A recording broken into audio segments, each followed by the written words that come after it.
Hello, Assalamualaikum warahmatullahi wabarakatuh semua. Okey, minta maaf ada sedikit lambat sikit, ada sedikit urusan. Alhamdulillah 5 minit dah lepas. Okey, semua apa khabar? Maaf ya kita postpone ke tengah hari. Hopefully everyone is okay for this particular time. Alright. So before anything, I would like to ask everyone lah regarding the submission date and so on. If you guys have any request for changes, please do let me know. Alright, please do let me know. Inshallah, we try to discuss with Mas and see what is the best solution for that lah. Alright, but don't worry, you have any difficulty regarding your assignment ataupun regarding your task, do let me know. Alright, so I will be there to assist you guys. Alright, so regarding there's some matters that I may need to assist you guys lah on these matters. First of all, this will be my last class with you guys, right? So next week, Dr. Fazlian will coming back again to discuss about plant growth for the last chapter lah, right? For this week, because kenapa saya talikan dengan stress physiology, because we are talking about the gene expression last week, right? So I think you guys know is well aware as well. Most of the gene expression due to some of the stress that being conducted ataupun being respond. Apart from stress, memang ada growth and so on lah. Tapi majorly in plant, I think we discussed before, plant they cannot move, they need to adapt, they need to adhere with the situation. So that's why it's a good thing we discuss it concurrently together with the gene expression and regulation together with the stress physiology, inshallah. Alright, so we will talk about the stress physiology this week. So in this particular session as well, alright, so please Mas, after I finish the session, I may give you guys some tips for the final later. Alright, so please remind me kalau saya terlupa. Alright, so Mas, you have a task to remind me on which chapters lah they need to be prioritized and etc. dan etc. Alright, so anyone having issues with anything? Kalau tak ada, kalau ada, do let me know, alright? Kalau tak ada, Alhamdulillah. Okay, just one more thing that I want to highlight here is that regarding, did you guys know the function of phytochrome? I think I give some slides ataupun I give some videos in our last week punya session, if not mistaken, dengan Mas sekali lah. Alright, just to recap lah sebenarnya. Phytochrome is quite interesting organ ataupun quite interesting protein yang ada dekat dalam plant lah. Right, this is before kita start lah. Alright, this phytochrome sebenarnya digunakan banyak function lah. So majorly kita know is for flowering lah, flowering for plants. But as well, actually phytochrome ni juga digunakan for germination, seeds germination. Daripada kecil dia nak germinate tu, they need to have this particular phytochrome as well to assist them to absorb the light. Alright, so as we know, alright, kalau kita in general lah, I think I give the video as well. If you guys know, this is like a switch. It's a natural switch lah, yeah, natural switch yang can be used, right? That can be used as to trigger flowering, for example, right? So dia ada dua phase lah sebenarnya. Phytochrome kita panggil R, phytochrome R dengan phytochrome FR, which is the phytochrome farad. So phytochrome ni just imagine one structure, ya. One structure. Contohnya structure A kecil, contohnya small letter A, alright? Small letter A, and then bila dia terima red light, they change the conformation, change the shape into capital A, for example. So that is the active form dia, capital A, alright? So when they have the capital A pula, they akan terima pula cahaya infrared light. Then bila terima cahaya infrared light, they akan change the shape again to become the lowercase lagi. Lowercase A lah. Dia berrotate macam tu sahaja. This is the reason kenapa. So this is part of the what we call it photo periodic for plants lah. Macam kita ada biological clock. Alright. So this is more on dia punya photo periodical punya clock lah for them. Alright. For example, I think you saw from the video in early morning, right? Early morning, matahari di ufuk jauh, so they receive the far red light. So when they receive the far red light, which means that the conformation change to become an inactive form, which means they become the lowercase tadi, cakap A kecil. Right? So bila dia dalam bentuk tu, dia akan ready untuk menerima red light yang biasa. So by tengah hari dia akan terima red light yang biasa, so dia akan show the flowering bunga dalam masa siang. And then they switch on the switch lah to the flowering. And then bila dah masuk ke petang pula, kebanyakannya dalam bentuk far red light, far red light which means the capital A. And then towards the end of the day, dia akan terima balik cahaya matahari di ufuk barat pula. Alright? So then itu dah jadi far red light. So they will accept this and they change the conformation. Alright? From the far red light, the capital A tadi, they become the inactive punya form, which is the lowercase a punya formation. So itulah berlakunya malam, siang. So they knows the timing and then it repeats again tomorrow. Macam itulah keadaan ni. This is phytochrome. Where the organ dia akan accept ataupun terima cahaya matahari. Alright? So this is very very interesting punya plant punya time ataupun plant punya adaptation ataupun dia punya lifestyle lah. Macam human ataupun other organism is different sebab we are living things yang can move dan kita boleh bergerak lah. Alright? So contohnya we need to sleep, we need to find a shelter, find condition yang sesuai, kita akan tidur. But plants, they different. Dia static dan tak boleh nak bergerak mana lah. So this is where we lead to kita punya discussion on the stress physiology of plants. Alright? So before that, let's start the session with Ummul Kitab Al-Fatihah.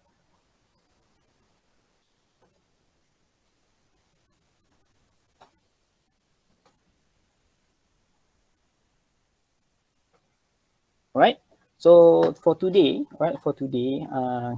kita ambil masa sedikit lah ya. Dia ada dalam 30 slide, but it's very interesting to talk and discuss about stress lah sebenarnya. Right? Bukan stress tentang kehidupan, stress of plants lah. Alright, okay. So what is stress actually? Semua nampak ke before that? Semua nampak ke? Hello? Nampak. Alright. Terima kasih. It's good. Right, stress. Stress is in physics. Physics is any force applied to an object. Ataupun stress in biology is any change in environmental condition that might reduce or adversely change a plant's growth or development. This is in term of the plant punya context lah. Stress ni can be in a few types lah, a few forms. Biotic dengan abiotic lah.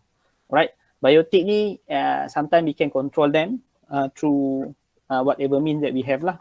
I mean, kita boleh buat plant resistance, kita boleh buat pest control, ataupun such things lah.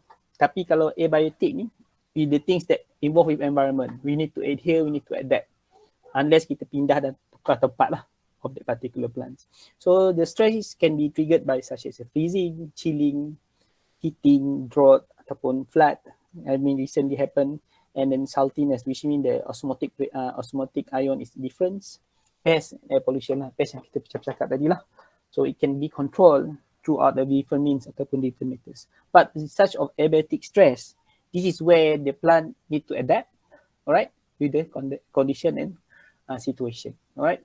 Contohnya macam keadaan flooding, alright. I think everyone knows, pernah tengok dalam gambar dan videos, there's a lot of lumpur yang datang. Kalau let's say in the flood, a lot of lumpur yang ada, I mean kita faham condition, the situation of all the communities yang kena the bencana of the flood lah. And that is one thing, a lot of community service are being assisted on that. However, if we can see in the different views juga for plants, alright, certain plants they are dying, alright, they are not really adapt well with the such situation. Sometimes it's a very sudden, ataupun they need to adapt it with 2 or 3 days with such condition. So memang terlebih dah pun extra punya water content dan dia punya pressure, dia tak boleh nak maintain kat dalam dia. So sometimes the plant is dying as well lah. So this is the condition yang boleh berlaku. Alright. So what happen pula? What happen sebenarnya for plant? Apa yang dia boleh buat? Alright. They have the resistance, right? The ability to adapt to or tolerant to the stress lah. So this is where contohnya lah, especially pest lah ataupun biotic punya stress. Kita boleh jaga, kita boleh control dia. However, when we can trigger ataupun kita boleh buat genetic modified ataupun kita buat breeding, cross breeding, where we can have the plant that can have a lot of resistance. not just macam biological lah, pest and so on. Kita somehow, kita pun boleh juga treat them for certain abiotic punya stress like drought ataupun kepanasan and so on. Tapi this is required a lot of studies lah. But they can have the resistance by themselves actually, alright? So just bear in mind, resistance ni kita can trigger by crossbreeding as well. Kita jumpa pokok yang mana dia boleh adapt to try to crossbreed and see what is the dia punya condition yang kita akan dapat daripada offspring dia. Ataupun kita genetic modified lah on that. But when you talk about genetic modified, we talk a lot of about other things lah. Either kita nak buat ke, tak nak buat ke, ataupun there's a lot of discussion on that. Alright? So the next one adalah we talk about what happened in the resistance. They can be the adaptation, can be avoidance, and they can be the tolerance. Alright? Adaptation is a permanent resistance to the stress in morphology and structure, physiology and biochemistry under long-term stress condition. So bila dia dah adhere with this, I'll give you example. It will be very, very interesting lah. Everyone knows about tilapia. Betul tak? Ikan tilapia. Alright, we know that ikan tilapia is freshwater fish. Alright, so certain people ada kategori lah. Ada yang suka makan freshwater, ada yang tak makan freshwater but dia makan yang saltwater punya fish and so on. Alright, so in INOSEM, in our research station dekat Kuantan ni, so we have tilapia air masin, we call it. Alright, tilapia air masin where we adapt the tilapia in fresh water, but we increase the salinity of the water slightly. Sikit lama-lama dia boleh adapt with certain salinity. Right? So with this adaptation, they change dia punya condition badan dia, berubah sedikit demi sedikit to adapt well with the environment. And to be, saya tak makan lagi, tapi but people said, alright, the fish taste is a little bit different compared to the freshwater tilapia.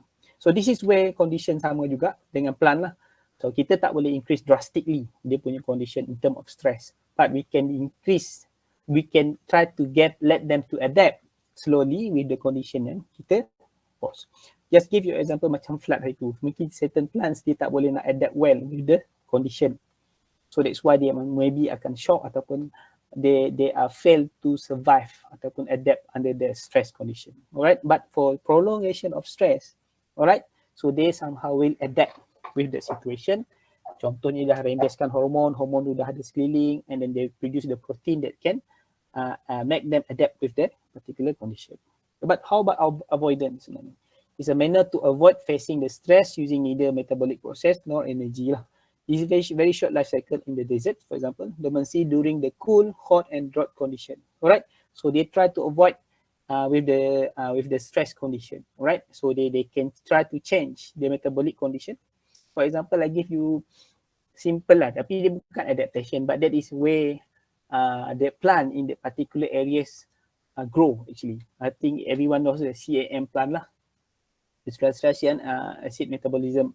Alright, so they adapt well with the condition ataupun they avoid the stress by losing the water by different metabolic pathway inside them. Alright, okay, they only open the stomata during at night. They normally do the process of photosynthesis in daylight, but they are in the process, right? So they can produce it mostly at night punya time condition lah. Tapi sebenarnya in the desert punya condition, dia memang ada two stress condition lah, panas dan terlampau sejuk malam lah. So this is where they try to adapt. So mostly dekat desert punya condition, they try to tend to adapt ataupun to avoid any water losses on that. Right? So this is avoidance. In terms of metabolic pathway ataupun they try to reduce the energy during the condition. Alright? Okay. So the next one is the tolerance.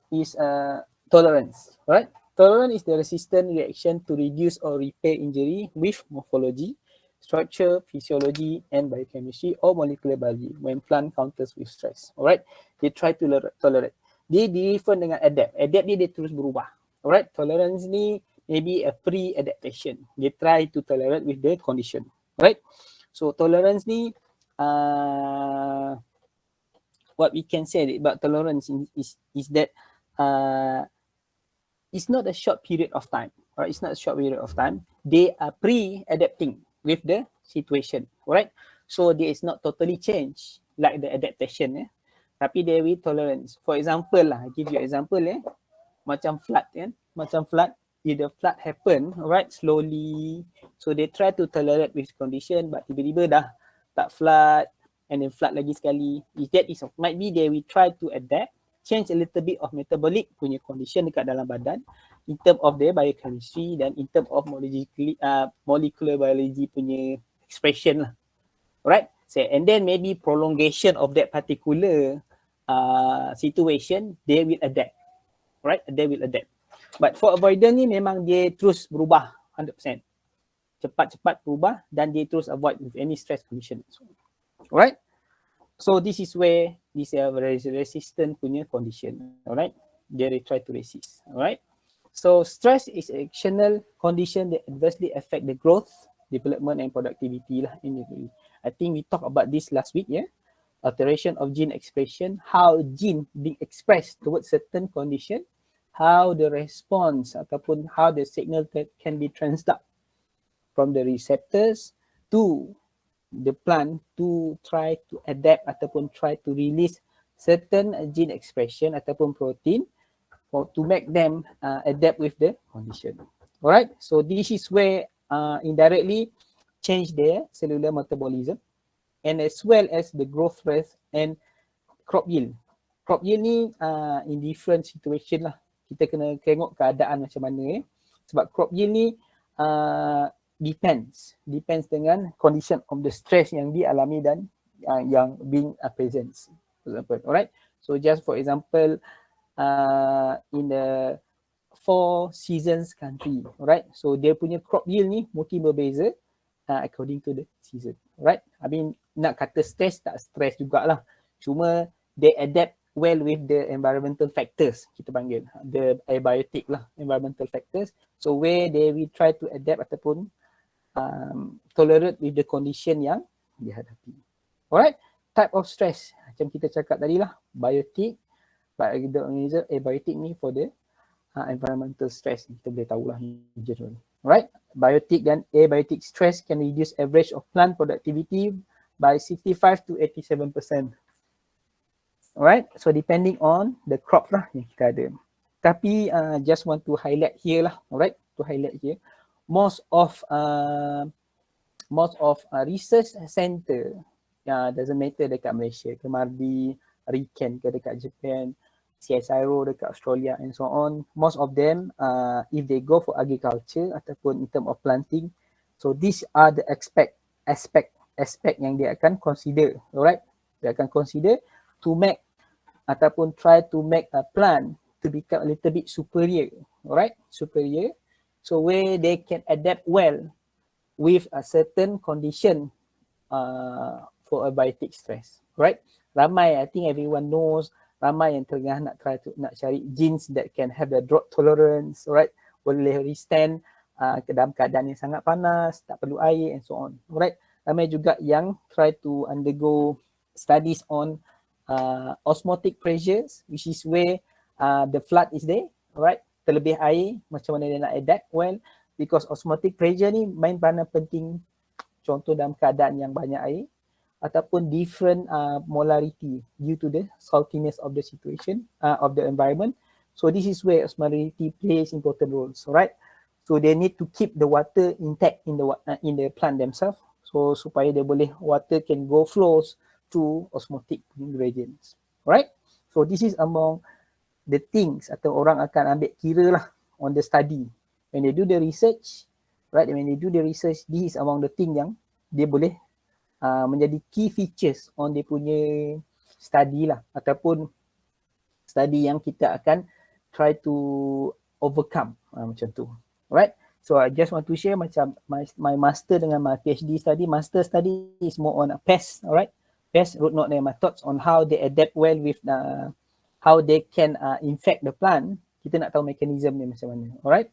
So the next for my PhD pula, I see drought tolerance ataupun high heat punya condition on genes yang dia akan di-trigger yang kita boleh detect, yang kita boleh manipulate indirectly lah when these things happen to plant. In tomatoes lah, in crop. Alright? So this is the thing. Alright? So plant respond to abrasive stress arising from an excess or deficit of physical or chemical punya environment. So they try to overcome this. Alright? So waterlogging ni static, air static banyak air kat situ, so they need to adapt. So, waterlogging ni sebenarnya tak elok sangat sebenarnya in term of prolongation. Waterlogging nampak macam generally good. Alright, air sentiasa ada. However, waterlogging ni can trigger a lot of other things. Alright, contohnya lah air takungang ni tak bergerak-gerak, a lot of things can happen inside. Contohnya soil condition. Alright, so sometimes a lack of nutrient condition juga boleh berlaku, ataupun trigger a lot of nutrient condition. It can trigger a lot of other things happen kat dalam tu. Contohnya nitrifications, alright. So maknanya algae boleh bloom, so they can cause a lot of other things lah. So that's why environment of waterlogging is not really encouraged lah. Waterlogging ni senang cerita awak nampak selalu dekat padi lah, dia ada air. Kawasannya memang perlukan air. But it's good for plant yang memang perlukan air. But for plant yang tak perlukan air, waterlogging is not really good for them. Alright, they can cause other stress. Alright, so maknanya dia kena osmolarity dekat dalam pokok dia, dekat dalam roots, dekat dalam dia punya stem, they need to maintain a lot. Alright, to balance. And drought pula, drought everyone knows lah. Drought is a lack of water condition, yeah. High and low temperature, I think this is where quite interesting sebenarnya. Kalau kita pergi dekat countries that 4 season, we can be quite surprised to see certain plants that can have tolerance ataupun they have the resistance towards high ataupun low temperature. Alright, kalau kita pergi dekat maybe Timur Tengah, you can see plant macam pokok kurma and so on, they can adapt well with the such high temperature. So we go to maybe countries yang ada winters ataupun autumn, they have this particular plant. Yeah. So just a recap ataupun just another side story for you guys lah. Quite interesting. I went to a conference last time when we talk about photoperiodisms of plant ataupun biological clock plant lah, right? Just imagine contohnya cherry blossom ataupun we call it bunga sakura lah. I was in Japan, they talk about that. So just imagine, this is very interesting. Out of the time in the world, right? Out of the time in the world, how is cherry blossom ataupun sakura ni only bloom during the springtime, alright? The springtime. Tapi dalam condition lain, masa lain dia tak bloom dan tak keluar bunga tu. Jadi dia bunga sakura yang colour pink dia jatuh. Alright, so this is due to dia punya predictable lah. Dia punya biological clock indirectly lah, can say in the simple word, alright, biological clock of them, alright. So dia memang di adapt macam tadi kita bincang macam phytochrome tadi. So dia memang ada timing dan masa dia. Certain condition, these genes akan trigger, this gene akan trigger the flowering, etc. dan etc. So series of gene interconnecting, dia akan shows this particular sakura to be bloom dan dia akan keluar. So this is where it's very interesting lah. At that time, saya fikir, oh wow, this is very interesting. Certain genes at a certain time and certain period, they can trigger certain situation ataupun condition for plants. Alright, so this is where juga dia kena ada timing ataupun condition sesuai lah. So masa spring ni dia sedikit sejuk dan tak terlampau panas, tapi dia tak terlampau sejuk juga. So timing ataupun condition is very nice for the plant to grow the grow of the punya bunga lah. Alright. So excessive of soil salinity, this is saya cakap tadi lah. Bila kita cakap soil salinity, when we talk about salinity ni, we always talk about the ion transfer in between membranes. Alright. So they need to keep the balance, right? Need to keep the balance in terms of osmotic pressure of the membrane. Itu yang sebenarnya kita nak maintain sebenarnya kalau high salinity. Sebab kalau kat luar is higher concentration compared to dekat dalam, water tends to go out from the plant. So plant memang tak akan ada air. So they need to maintain that. Alright, water flows in and out. Alright, so adequate mineral ini adalah soil condition lah. Which might be due to the waterlogging and etc. juga as well. Alright, so too much or too little light juga pun akan ada isu sebenarnya. Too much or too little light. This is the light yang kita bincang for take off tadi lah. Alright. So they need to adapt well. And I think everyone can see this direct condition lah. Kalau tengok sekarang ni, kalau suka jungle tracking, awak boleh tengok pokok-pokok yang ada dekat bawah kanopi. How they adapt, how they survive, and how they can tolerate with the situation. Certain pokok dia menjala, dia trigger capability untuk panjat other plant as well. Alright, so this is where kita boleh tengok in general. Alright, so this is okay. Sorry. So what happened? The species, the genotype, and the developmental age sebenarnya main peranan. Alright, so how they can have this particular resistance toward the stress lah. Depend dengan spesies. Alright, ada spesies contohnya macam padi lah. They can adapt well with the water lock. Condition yang panas sikit, they can adapt. Tapi dia tak boleh sangat-sangat condition yang drought ataupun contohnya kena kemarau. It's hard for the paddy to survive. However, I think there are few studies that's past. I think recent study as well. Due to the few last 2 or 3 years ataupun more than that, kita ada alami cuaca panas yang lama. Alright. So this is well affecting kita punya paddy production as well. So at that time, people are go and prone into the study on drought tolerance genes ataupun drought tolerant plant and can adapt well with the less water condition. But and that is also good as well untuk tanam padi lah. Kita tak perlu water lock dengan banyak dan dia boleh survive. So on. Alright. Depend dengan genotype juga. Certain padi, contohnya padi bukit. Okay. Kita cerita pasal padi lah senang sikit. Padi bukit dengan padi biasa. Alright. Padi bukit biasanya kemungkinan dia tak perlu sangat air yang banyak. Tapi dia perlukan condition ataupun temperature yang sedikit rendah. Alright. So depend dengan genotype juga. How well they can adapt. Alright. So pernah makan padi bukit? Everyone? Pernah taste? Tak pernah? Tak. Tak pernah. Mungkin boleh try. Dia sedikit lain. Rasanya kekeringan sikit kot. Bila kita masak dia rasa kering sikit. But it's very quite interesting if I'm not mistaken. I tried once I guess. Right. So the taste is a little bit different and the structure a little bit different lah. Dia mungkin rasa macam satu-satu macam awak masak kurang air sikit. Tapi dia masak lah. Alright. So developmental age. This is very very serious lah. Kalau dia dah baru tumbuh, baru bercambah, kena stress and that's it lah. So it's hard for them to survive.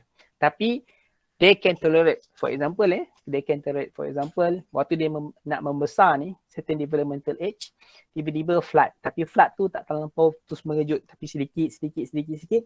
So somehow they will able to tolerate dan they will adapt. Betul. Alright, tolerate with the condition, awal-awal then they can survive. And then throughout times they adapt with the condition dan dia boleh grow. Alright, so this is what happened. Alright, environmental stress characteristic, severity, duration, number of exposure. Ni adalah combination of stress, what happened, apa kena ni. So what is the plant characteristic yang akan kenalah organ ke, tissue ke. So, lot of things. Apa yang berlaku? Apa yang berubah? Stage of development. Adakah dia still masih kecil ataupun dah besar? Ataupun genotype tadi yang kita bincang. So, what happen? Respond dia. Resistant, survive and grow. Susceptibility, they will die. Susceptibility ni is very, very interesting words yang kita akan cakap lah. Susceptibility ni daya tahan dia lah. So, maknanya dia prone untuk menerima dalam keadaan yang in a negative way lah. Alright, susceptibility ni is opposite dengan resistant lah. Dia tak boleh nak survive. Dia play along with the stress dan dia akan sooner they will collapse dan dying lah for the particular plants. Alright, so kita tengok adakah dia resistant ataupun dia susceptible with the condition. Lama-lama mungkin dia survive, tapi kalau dah prolongation dia tak boleh nak tolerate dah. Alright, so then that's it. So they susceptible with the condition dan they are dying. Alright. So this is avoidance mechanism, prevent exposure to stress, tolerate, permit the plant to withstand the stress, acclimatization, alter the physiology in response to the stress. This is adaptation lah, right? Acclimatization or adaptation. Sama je. Right? Prevent exposure to stress, tolerance, and acclimatize. Ataupun adapt the stress. Right? So this is the thing, right? Abiotic stress, ada yang resistance. Right? Dia tu boleh survive. And then they are adapting. So they acclimatize, then they can survive as well. So this is very interesting how things work. Sebenarnya kalau bagi masuk hutan yang jungle track tu, pergi tengok yang bawah kanopi tu, sebenarnya there are maybe some certain plant they are under stress. That's why sometimes they are stunted, but they are surviving, alright, with different way. I think we talk a lot last time, plant yang nak try dapatkan cari cahaya, alright, so dia akan heterotropism, dia akan cari cahaya untuk dapatkan matahari, cahaya matahari for them to do the photosynthesis and etc. Alright. So changes in gene expression to stress. Alright. So I think you guys know lah signal transition pathway. So nanti you guys can read this, but this is what happened lah. Alright. So changes of the stress, what happened adalah dia akan receive the receptor in the cell. Alright. Receive the receptor in the cell. They will transduct the information inside the cell. And what happened adalah inside the cell, they will undergo the signal transition towards the nucleus dekat dalam cell, inside this nucleus. And what happened dalam nucleus, they will trigger the certain gene expression for tolerate ataupun to adapt with the condition, and then they will try to tolerate. Ataupun dia sooner or later dia dah prolongation keluarkan expression yang lama dan sama, so they will adapt lah with the condition. Right, regulatory yang sangat famous lah yang akan di-trigger keluar adalah mostly adalah hormones lah, abscisic acid, ABA, jasmonic acid, ethylene or calcium. Calcium pun diperlukan. Calcium ni in short sebenarnya this is the building block for the cell wall for plant. Alright, sometimes kita treat calcium to increase the sturdiness of the plant themselves. Alright, untuk kuatkan dia punya akar ataupun batang dia, akar dia untuk adapt well with the condition yang ada. Contoh for example pokok kelapa sawit. Alright, I think everyone knows kelapa sawit ada issue with ganoderma. Ganoderma ni root stem disease, maknanya dekat bahagian pangkal pokok tu, maknanya bila ada fungus yang boleh infect dia punya stem tu, dan pokok tu akan tumbang. Alright, so what happen, people try to increase the value ataupun increase the sturdiness of the cell yang ada, so they sometimes they give some calcium punya treatment dekat situ, so it somehow can at least maintain the stem untuk survive, tapi tak adalah directly untuk membunuh fungus yang ada dekat dalam tu lah. So maknanya they can at least prolong the life of the particular pokok. Alright, so for example jasmonic acid dengan abscisic acid ni, this is very famous. Alright, for example pest yang akan datang, these dua ni lah yang akan menjadi penjaga pokok ataupun menjaga plant lah, yang akan try to trigger ada respond to protect the plant themselves. Alright, so what happened to other things? Alright, what happened to other things? What happened when the gene is being expressed? Increase amount of specific mRNA. Macam we talk last time lah, mRNA ni can be a lot of other protein yang can be translate. Enhanced translation process, enhance ni lah, bila ni dah banyak, enhance lah the translation process of mRNA to produce the protein. So dia akan dapat banyak protein. Right, protein pula they will alter dia punya activities depending on the situation. Alright, certain protein is being expressed ataupun being translated to overcome certain situation. Alright, for example dalam keadaan panas, right, keadaan panas, so biasanya bila panas protein akan denatured. What happen adalah bila keadaan panas, certain organism can trigger ataupun boleh keluarkan protein, heat shock protein kita panggil, heat shock protein yang boleh withstand high temperature.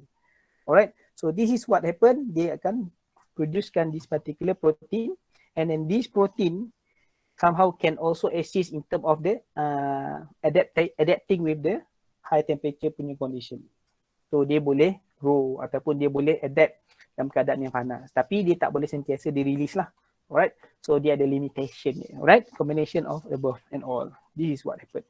Alright, so stress involving with water deficits. Alright, so kita cerita sikit-sikit in general lah ya. Alright, ada beberapa stress, but don't worry, tak ada banyak, tapi saya akan bukan skip, saya akan read through, nanti awak boleh baca directly semua ya. Alright, stress involving with water deficit, which means kekurangan air lah ataupun drought, in other words. Alright, so drought, hypersalinity condition macam saya cakap tadi, hypersalinity, kalau terlampau conditionnya terlampau pekat dekat luar ataupun high salinity, so dia ada tendensi untuk keluar, air dia keluar daripada roots, alright, pergi ke environment. Low temperature, transient loss of sugar at midday.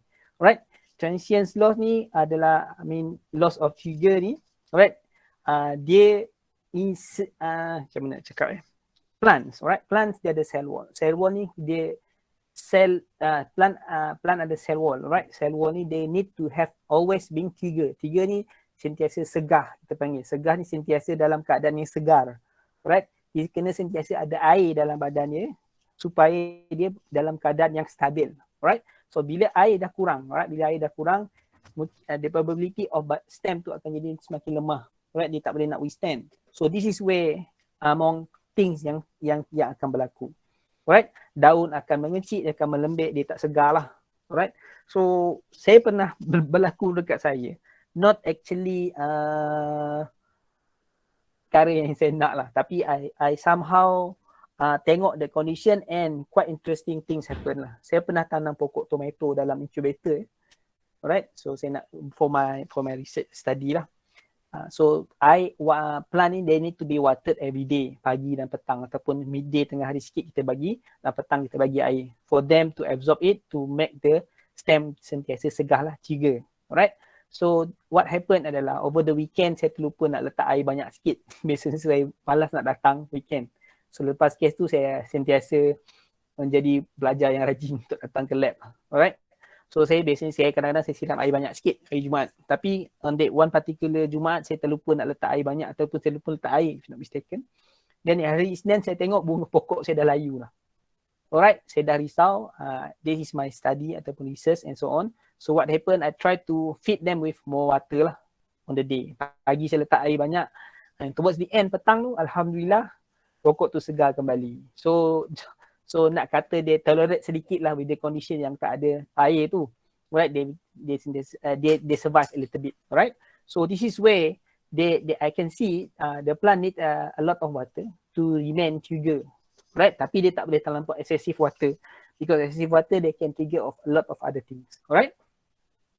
So factor duration of water deficiency, the rate of onset, bila dia start, bila dia akan habis, alright? If the plant was acclimated to water stress, so dia boleh withstand, alright. So kalau dia akan acclimatize water, mungkin saya acclimatize pokok saya dulu tu sedikit demi sedikit, so dia boleh tolerate untuk survive, for example lah, alright. So osmotic adjustment ni, I think you guys know lah, bila dia ada osmotic pressure ataupun osmotic ataupun high concentration dekat luar, alright, high concentration dekat luar, what happen adalah water akan keluar daripada sel pergi dekat high salinity dekat outer of the root. So menyebabkan sel to become less water, dan this is the thing yang kita tak nak berlaku lah, alright. So lama-lama kalau sikit-sikit tak apa, alright. Kalau lama sel can damage, alright. Sel can damage, some cell will dead, alright. So this is condition yang kita tak nak lah. So this is quite interesting punya konsep lah ya, alright. Kalau kita ada osmotic stress, what happen adalah ABA, dia ada gene ataupun hormon yang akan trigger the condition, right? Contohnya ABA dengan ABA independent. So maknanya ada certain genes, alright, ada certain genes yang akan trigger the osmotic stress punya tolerance.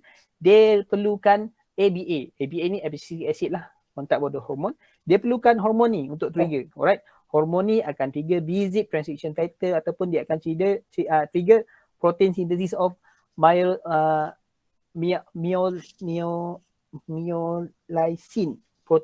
protein yang akan memang adapt with the environment due to the stress of the water deficit lah, alright. This is MYC dengan MYB, alright. Protein yang memang akan diriliskan bila ada berlakunya kekurangan air, alright. So this dependent dengan ABA, dia perlukan ABA, right, to trigger these two type of protein ataupun transition factors lah. BZIP ni transition factor yang akan trigger the protein production, etc. Right? And then when this thing is being triggered ataupun being enhanced by ABA, then the gene can be altered dan dia akan undergo stress tolerance. Alright. So just bear in mind ini adalah short story lah. So bila ada stress condition, what happen, receptor akan terima osmotic stress. Alright, osmotic stress akan terima by the receptor. Receptor akan hantar ke dalam sistem. Alright, ke dalam sistem, dia akan hantar ke dalam sistem on the nucleus. Nucleus akan express the production of abscisic acid. So then abscisic acid ni pula dia akan trigger other production. Alright, trigger other production, then they can undergo the osmotic stress. Dia bukan the first one dia bukan the first one. The first one tu dia akan trigger abscisic acid punya production dulu. Then abscisic acid punya production, due to the presence of abscisic acid punya production, then this downstream punya proses, VZIP transcription vectors, protein MYC dengan MYB ni akan di-release, then dia akan trigger the other gene expression to trigger the osmotic stress punya tolerance. Right, while ada juga yang tak perlu abscisic acid ni. Alright, ada yang tak perlu abscisic acid ni. Alright, so what happen adalah dia terima stress ni hantar kepada nukleus. Nukleus ni pula akan trigger MAP kinase punya protein punya production di kat sini dengan DREB protein. Drought resistant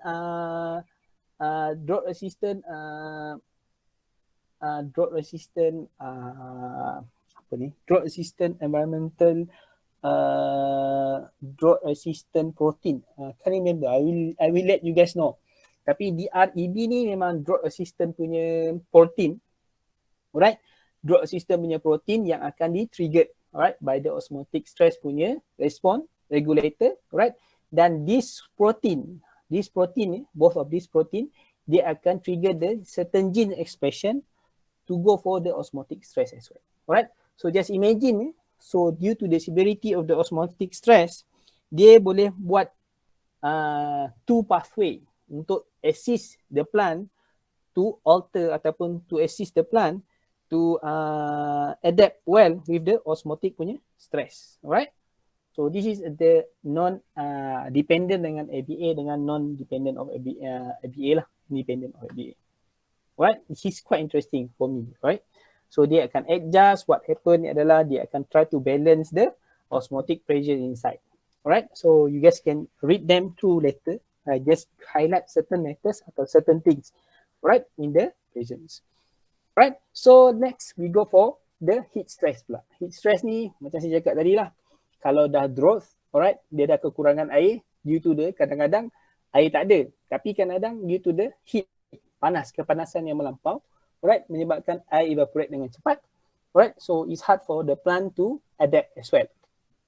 Alright, so it's a quite complex since pokok ataupun plant dia tak boleh bergerak ke mana-mana lah. Tak ada air, what happen? Oh, lupa nak cakap dekat sini kita bincang pasal osmotic stress pula. But for certain growth punya condition, what happen adalah dia akan try untuk slowkan tumbesaran pokok, alright, slowkan tumbesaran pokok ke atas, tapi dia akan increasekan the root growth ataupun akar punya growth untuk mencari dan mencari air to absorb by them. Alright, so they have that particular adaptation as well. Alright, they reducekan growth ataupun the leaf productivity punya proses. They increase the productivity of roots elongation. Alright, try to find more water ataupun the nutrient yang diperlukan for them to survive. Right, so heat pula. Heat macam cerita tadi lah, dia ada protein yang boleh withstand high temperature, right? So decrease in the synthesis of normal protein accompanied by the acceleration of transcription and translation of new protein known as the heat shock protein. Right, heat shock protein ni is quite interesting lah sebenarnya, alright. Ada situation, alright, orang manipulate this particular protein lah for certain genetic modified punya study, alright. Contohnya they want this particular protein untuk di-release bila temperature tinggi, alright. So they construct certain vectors, they increasekan vector punya productivities by including heat shock protein ni sekali dekat dalam vector dia. So bila ada high temperature, dia akan mengeluarkan gene of interest yang kita letak. Alright, tapi there is different story lah. Alright, heat shock protein ni sangat-sangat menarik. If you guys can go and go deeper in the heat shock protein. You guys can do boleh buat research lah on the heat shock protein. Right? Bila ada heat panas ni may rise in leaf, right? When respiration is insufficient, when stomata are partially or fully closed in radiance in high. Radiance is very high. I mean dia punya radiance dia punya intensity of light, right? May arise in germinating seedling, right?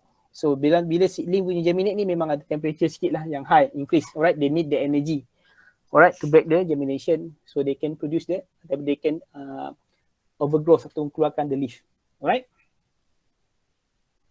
So can I have 1 minute break? Is it okay, everyone? Kejap saya nak minum air. Haus. Sorry Okay. Boleh. Sorry. Okay, doktor. Thank you.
Hello. Hello. Assalamualaikum. Waalaikumsalam. Waalaikumsalam. Hello semua. Sorry. Cakap lama pula. Screen tekak. Minta maaf. Alright. So boleh continue ke? Sikit je lagi. Don't worry. Tak banyak. Tak lama dah. Alright. So can we talk? Can we continue? Boleh. Yes, boleh. Alright. Thank you. Alright. So kita continue dekat germination. Germination memang perlukan high energy lah. Because when itu juga high energy, sometimes dia akan ada sedikit heat being released, alright, due to the energy punya consumption. Then dia akan jadi panas, alright. Soil pun boleh warm the sun when the germination process as well, alright. So dekat sini, dekat germination, they probably some heat shock protein is involved as well, right, during this particular germination punya process, alright. So if you look into how plant growth, right, how seeds can germinate, right, they require certain energy, right, to release from the encapsulation of the punya seed coat dia akan release, alright. So also heat is also involved dekat situ lah, right. So may rise in organ and reduce the capacity for transpiration process dekat fruit, dia akan keluarkan fruit and so on, alright. So the next one, heat ni macam juga ada stress yang lain. Duration berapa lama dia akan undergo ataupun exposed with the particular heat, alright. Severity of the stress, alright. Certain pokok dia memang tak boleh withstand. Contohnya lah awak ada pokok bunga bougainvillea, bunga kertas ya. Awak letak dekat desert, memang tak ada air. Memang tak boleh nak stress. Tak boleh nak survive directly lah. Tapi prolongation, contohnya awak tanam pokok bunga, awak siram ni 2 kali, siram dia maybe 3 kali seminggu sahaja. So they adapt well with drought condition ke for example. So lama-lama dia boleh adapt with that. Maybe you can try, why not? Alright. So alright, so dia is berapa lama severity of the stress. Okay, susceptibility of the different cell type. Alright, so this is different dengan, sebenarnya this is more on depend dengan the genotype lah. Genotype dengan different of the species yang ada. Macam mana they adapt well with the cell yang ada, different type of cell, dia boleh survive with certain heat for example. Alright, contohnya awak distance awak apa ataupun awak allocate awak punya pokok ni, alright, positioning dia, alright, one side saja expose dengan cahaya yang panas. Alright, contohnya lah awak letak pokok, maybe awak tanam pokok ni dalam maybe the four season punya tempat awak sambung belajar ke nanti. Alright, awak ada heater dekat sebelah awak. Alright, so pokok tu berdekatan dengan heater awak. Alright, so prolongation of the heater tu, heat tu ada dekat sebelah. Alright, it's hard for them to survive maybe one side saja.